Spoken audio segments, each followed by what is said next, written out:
Perkenalkan, kami dari kelompok 13 mata kuliah aspek berkelanjutan dalam teknik mesin yang beranggotakan Ridwan, Faris, Raymond, Cisa atau saya sendiri, Hakim dan Dina ingin menjelaskan tentang Integrated Product Development at Nestle Company. Jadi pada presentasi ini cangkupannya itu adalah pertama itu adalah pengenalan tentang perusahaan Nestle itu sendiri. Yang kedua ada Creating Shared Values the Nestle Way. Yang ketiga ada Sustainability by Design. Yang keempat ada Integrated Product Development dari perusahaan Nestle. Dan yang kelima itu ada case study tentang salah satu produk Nestle, yaitu Nestle Guido Golden Start. Dan terakhir itu ada konklusinya. Jadi untuk pembukaan itu, perusahaan Nestle itu berawal dari tahun 1966. Jadi perusahaan ini awalnya itu nggak langsung bernama perusahaan Nestle. Awalnya itu perusahaan itu bernama Anglo-Swiss Condensed Milk Company. Jadi bergabung di dalam salah satu perusahaan kental manis pertama di Eropa pada saat itu. Jadi kejadian penting kenapa perusahaan Nestle ini terbentuk yang pertama itu pada tahun 1867 ketika Henry Nestle itu menciptakan sebuah produk makanan terobosan untuk bayi. Jadi pada saat itu Henry Nestle itu mencegah kematian bayi yang sangat banyak karena ada beberapa bayi yang tidak bisa menerima air susu ibu. Karena itu Henry Nestle itu menciptakan suatu produk terobosan. Nah, produknya itu bisa dilihat di gambar ini dengan berlogokan sarang burung. Nah, dari saat itu perusahaan Nestle itu mengapa logonya itu sampai sekarang berupa sarang burung. Kemudian pada tahun 1905 perusahaan yang dikenal Anglo-Swiss Condensed Milk Company ini kemudian membentuk suatu grup nih, yaitu yang bernamakan grup Nestle atau yang kita kenal sampai sekarang ini sebagai perusahaan Nestle. Jadi perusahaan Nestle hingga tahun ini sudah berumur 154 tahun dan ternyata merupakan perusahaan produsen makanan dan minuman terbesar di dunia yang memiliki lebih dari 2000 brands yang tersebar atau terjual di 191 negara. Tentunya sebuah perusahaan ini mempunyai tujuan, yaitu tujuan dari perusahaan Nestle ini adalah hidup dan kontribusi pada masa depan yang lebih sehat. Nama saya Dina Kusardini, NIM 131181136. Berikutnya saya akan menjelaskan tentang Creating Shared Value the Nestle Way. Dari kata-katanya, Creating Shared Value ini adalah sebuah konsep dalam strategi bisnis yang menekankan tentang pentingnya memasukkan masalah dan kebutuhan sosial dalam perancangan strategi perusahaan. Nah, Creating Shared Value sendiri itu dilandasi oleh konsep respect dan tanggung jawab sosial perusahaan. Nah, Creating Shared Values ini sendiri merupakan pengembangan dari CSR. Nah, stakeholder dan partner dari Nestle bekerja sama turut berkontribusi kepada masyarakat sambil memastikan kesuksesan jangka panjang bisnis Nestle. Nah, di sini ada 3 area fokus yang saling berhubungan diidentifikasi di mana tujuan CSV Nestle dapat terwujud. Yang pertama ada individu dan keluarga, yaitu kepada siapa Nestle menawarkan produk dan jasanya untuk membantu mereka mewujudkan kehidupan yang lebih sehat dan lebih bahagia. Yang kedua adalah komunitas dari Nestle. Our communities atau komunitas Nestle. Membantu mereka yang bekerja bersama Nestle dalam berkembang menjadi komunitas yang tangguh dan selalu berkembang dengan menjunjung tinggi hak asasi manusia. Yang ketiga ada kelestarian bumi atau our planet, yaitu menjaga sumber daya untuk masa depan, merawat air, bertindak atas perubahan iklim, dan membentuk konsumsi yang berkelanjutan. Prioritas dan upaya CSV Nestle didukung oleh 42 komitmen publik yang spesifik dengan timeline jangka pendek pada tahun 2020 serta 3 timeline jangka menengah di tahun 2030 yang menyeluruh. Antara lain, yang pertama adalah Nestle bertujuan membantu 50 juta anak menjalani hidup yang lebih sehat dan bahagia. Yang kedua adalah Nestle membantu meningkatkan mata pencarian 30 juta komunitas yang terhubung langsung dengan aktivitas bisnis kami atau aktivitas bisnis Nestle. Yang ketiga ada mengupayakan agar tidak ada dampak lingkungan yang signifikan dalam operasi bisnis Nestle seperti ya konsumsi berkelanjutan, recycling dan sebagainya. Perkenalkan, nama saya Parismansa Karisma, NIM 131171035. Sekarang saya akan melanjutkan pemaparan dari teman saya yang sebelumnya. Poin yang akan saya bahas yaitu bab 3 dari artikel yang kami pilih, yaitu Sustainability by Design. Sebelumnya saya akan menjelaskan terlebih dahulu definisi dari apa itu Sustainability by Design. Bila diartikan langsung ke dalam bahasa Indonesia sendiri, Sustainability by Design itu, sustain artinya berlanjut, ability itu berarti kemampuan, sehingga secara bahasa memiliki makna yaitu kemampuan untuk terus berlanjut melalui pendekatan desain atau tahap perancangan. Sedangkan dalam konteks yang lebih kompleks, khususnya dalam bidang industri, definisinya menjadi sebuah konsep desain atau perancangan sebuah objek fisik yang sesuai dengan prinsip ekonomi, sosial, dan lingkungan yang berkelanjutan. Jadi ada 3 prinsip utama yang harus diperhatikan ya. Di antaranya tadi ada prinsip ekonomi, sosial, dan lingkungan. Di mana ketiga prinsip ini tuh harus dibuat seimbang dan juga harus dipegang serta dipatuhi dalam melakukan segala tindakan dari setiap tahapan-tahapan perancangan sebuah produk. Nah, dalam perusahaan Nestle sendiri, program keberlanjutan dengan pendekatan desain ini dipimpin oleh bagian R&D-nya atau Research and Development, yang mana akan menilai aspek keberlanjutan itu pada fase paling awal dari siklus pengembangan produk. Nah, lalu mengapa program keberlanjutan melalui pendekatan desain ini dilakukan pada tahap awal dari siklus pengembangan produk? Tujuannya itu yaitu untuk mengoptimalkan dampak di seluruh rantai nilai melalui pendekatan berulang atau iterasi yang mencakup proses pengembangan produk. Jadi serangkaian kegiatan dalam proses pembuatan produk yang akan dibuat itu diharapkan menghasilkan dampak negatif yang minimum. Salah satu contohnya itu misalkan pada dampak kerusakan terhadap lingkungan saat proses produksi berlangsung. Nah, ini merupakan bentuk antisipasi yang dilakukan sehingga saat produknya udah jadi, produk tersebut akan memenuhi konsep keberlanjutan, yaitu bisa menyeimbangkan di antara ketiga prinsip tadi, ada ekonomi, sosial, dan lingkungan. Lalu di slide ini juga ditampilkan gambar yang ada di sebelah kanan ini.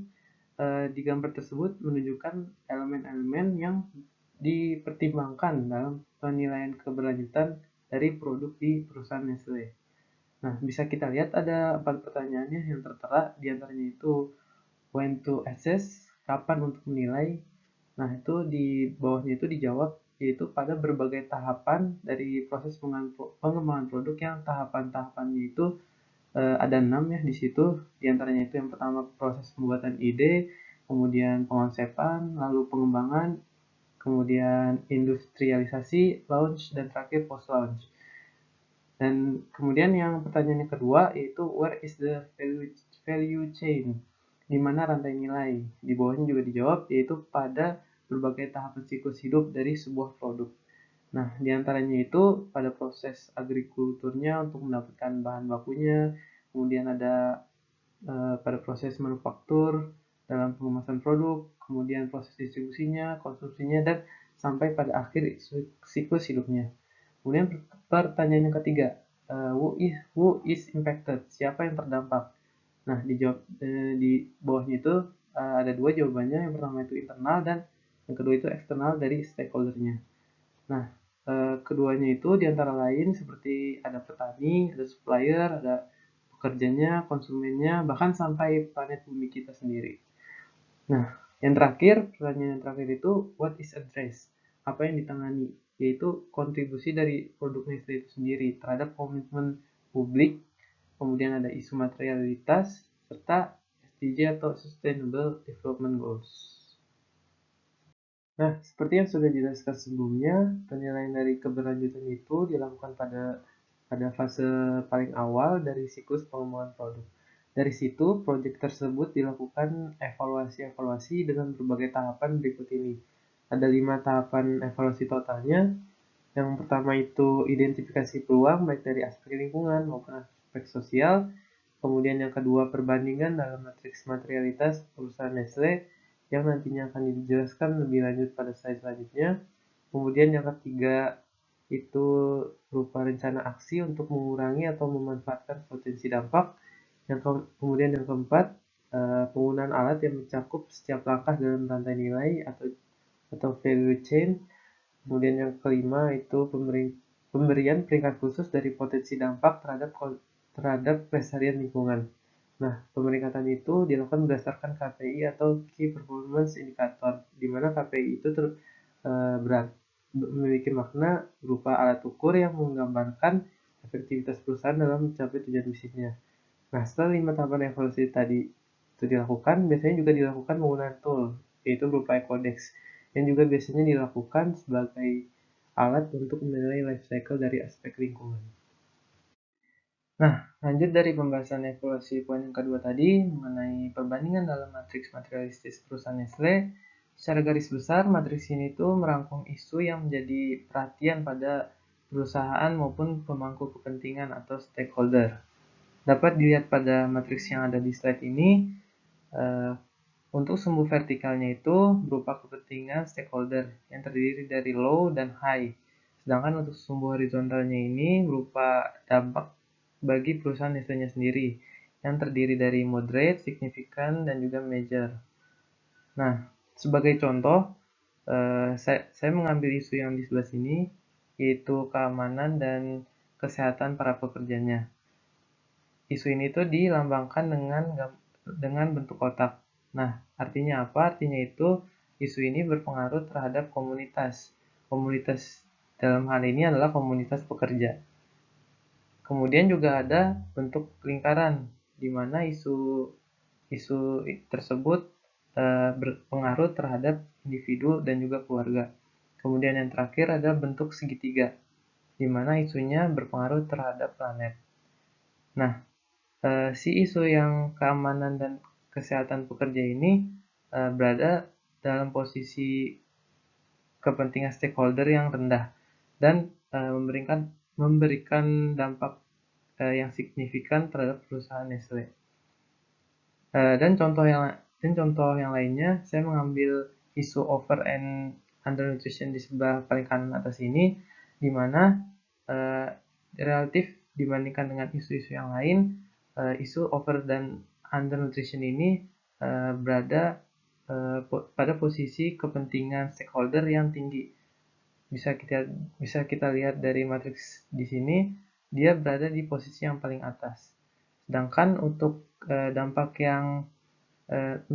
terhadap perusahaan Nestle-nya sendiri, dia juga berada di paling kanan, yang berarti isu tersebut memberikan pengaruh yang sangat besar terhadap perusahaan Nestle.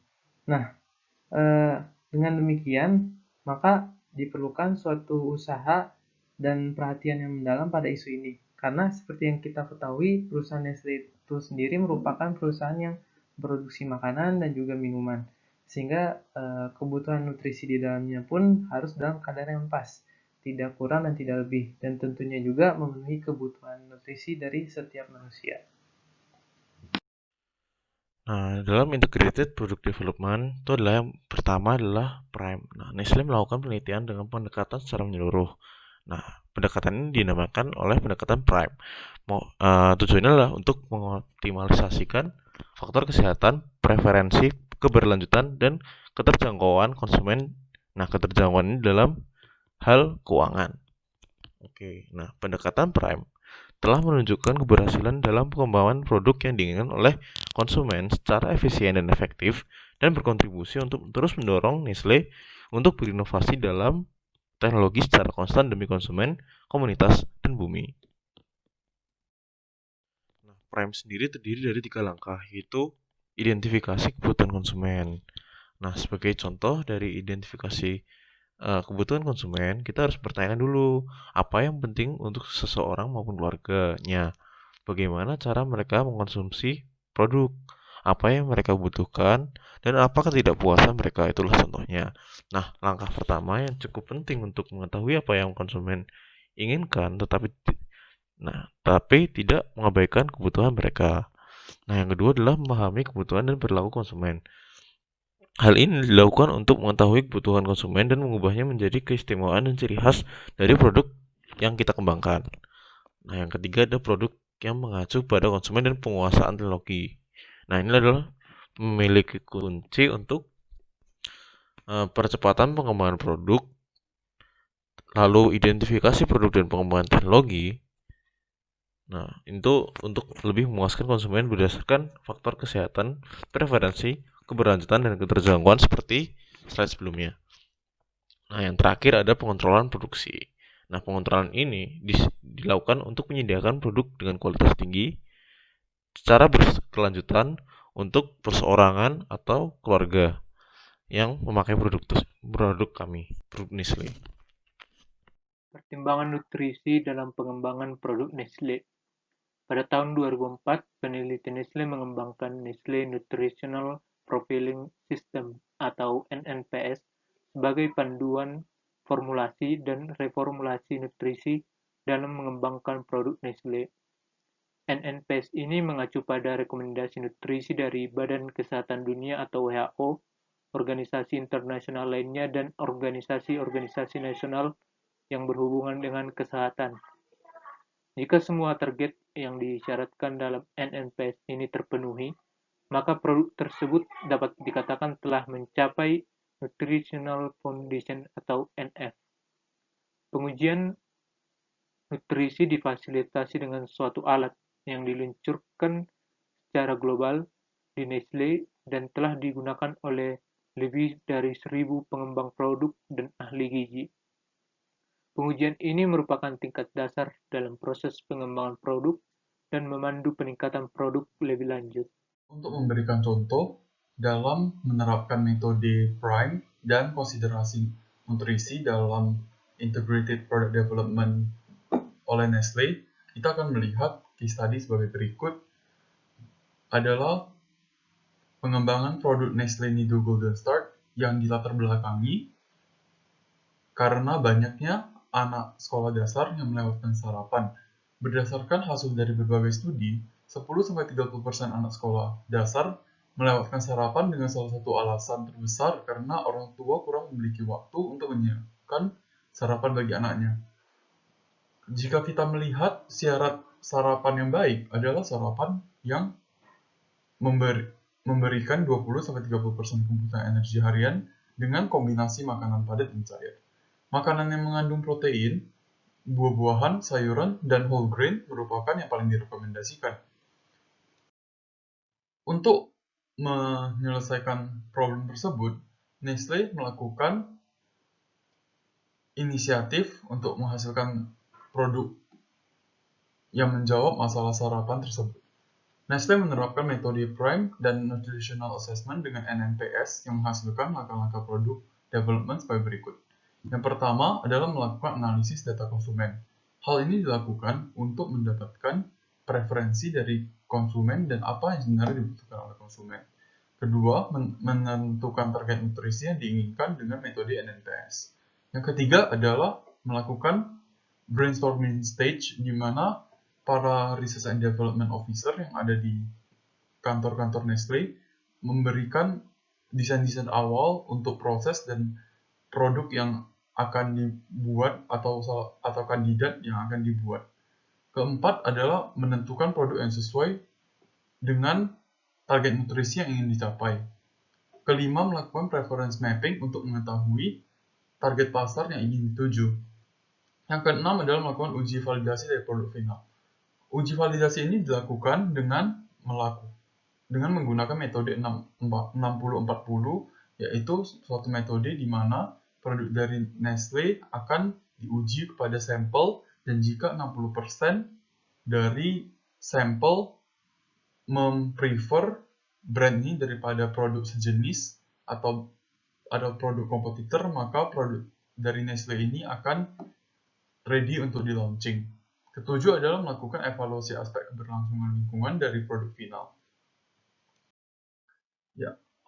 Dari gambar di samping ini kita dapat melihat bahwa ini merupakan Nido Golden Start yang berbentuk kemasan bubuk dan siap diseduh.